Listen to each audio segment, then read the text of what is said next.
Hello viewers, welcome to World Digest with me, Angela Kufuor.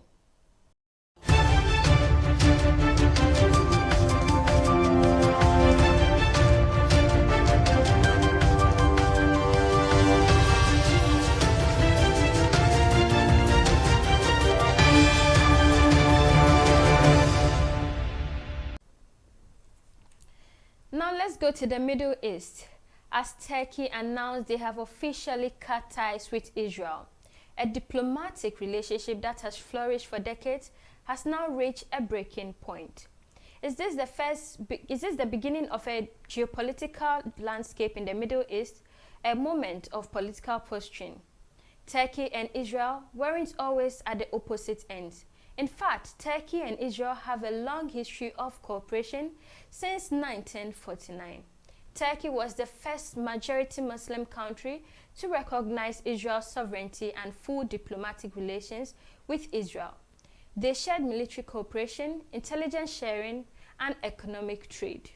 However, as the Middle East became more volatile and political dynamics shifted, the relationship between Ankara and Tel Aviv took a darker turn. How did the news break out?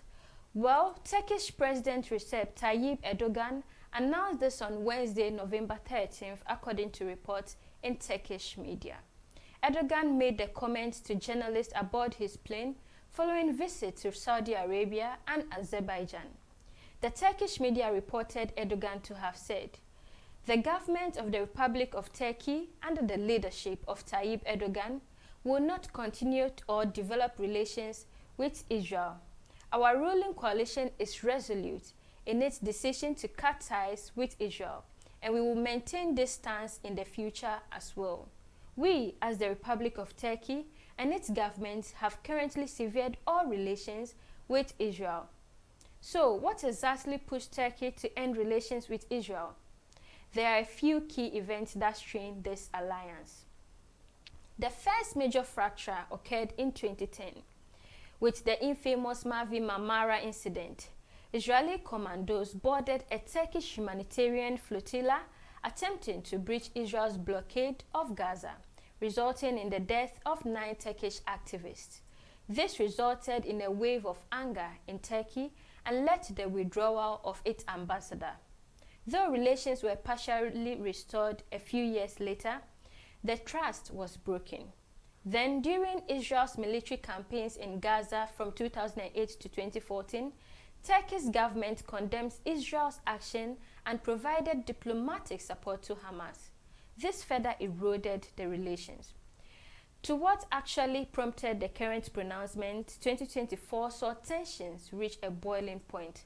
Turkish President Recep Tayyip Erdogan has positioned himself as a vocal critic of Israel's activities in Gaza and the West Bank, declaring that enough was enough. The breaking point? An escalation in violence between Israel and Palestinian territories, coupled with Israel's controversial settlement expansions, which Ankara condemned as illegal and inhumane.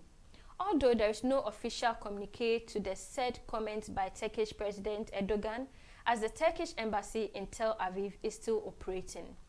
It is not surprising, however, because in May 2024, Turkey imposed a trade embargo on Israel, but continues to maintain diplomatic relations with Israel.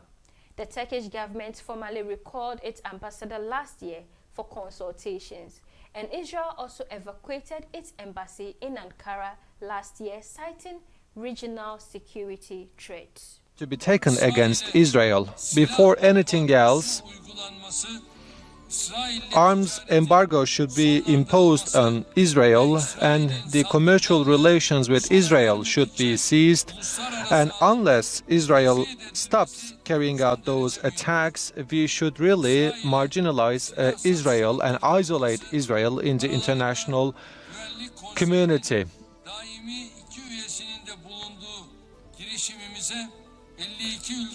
52 countries and 2 international organizations have already supported us for our initiative to put an end to the weapon sales to Israel.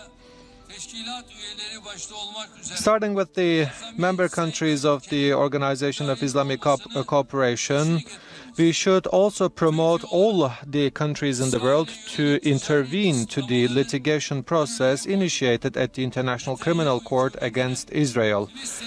As the Republic of Turkey, we have intervened in this court case, and we should undertake all the concrete steps in order to put additional pressure to the Netanyahu. The relationship between the two countries is on the hook, as in early November, Turkey launched an arms embargo at the United Nations, which aimed to prevent the shipment of weapons and ammunition to Israel. How does this impact the Middle East political landscape? This isn't just about two countries cutting ties. It is about the Middle East and its delicate web of alliances. With tension at an all-time high in the region, countries like Iran, Saudi Arabia, and Egypt are watching closely, while the United States, Israel's staunch ally, faces yet another challenge in maintaining stability in the region. Many are asking whether Erdogan is shifting toward more supportive ties with nations critical of Israeli policies, as his comments came after he visited Saudi Arabia and Azerbaijan. His recent visit to both Saudi Arabia and Azerbaijan were seen as part of an effort to revise Turkey's foreign policy and enhance its influence in the Middle East and Caucasus. How will this affect Turkey's relationship with other Western nations, particularly those who back Israel? Will Turkey move even further towards Russia, China, and other non-Western allies? Turkey's decision will likely reverberate through its alliances with NATO and its role in the ongoing Syrian conflict. This could hurt both economies, particularly Turkey, which has benefited from Israeli technology and investment. On the other hand, Israel loses a key regional partner. Will this push both countries to seek new allies, or will they be forced to return to the negotiating table in the years to come? The question now is, who stands to gain from this break in ties? Is Erdogan's cutting ties with Israel more about domestic politics rather than genuine concern for the people of Gaza? Meanwhile, Israel may see this as an attempt by Turkey to assert itself as a dominant force in the Muslim world, challenging Saudi Arabia's leadership and Iranian influence. Is Turkey playing a risky game, isolating itself further from Western allies, or is this a masterstroke in solidifying its role as a key regional power?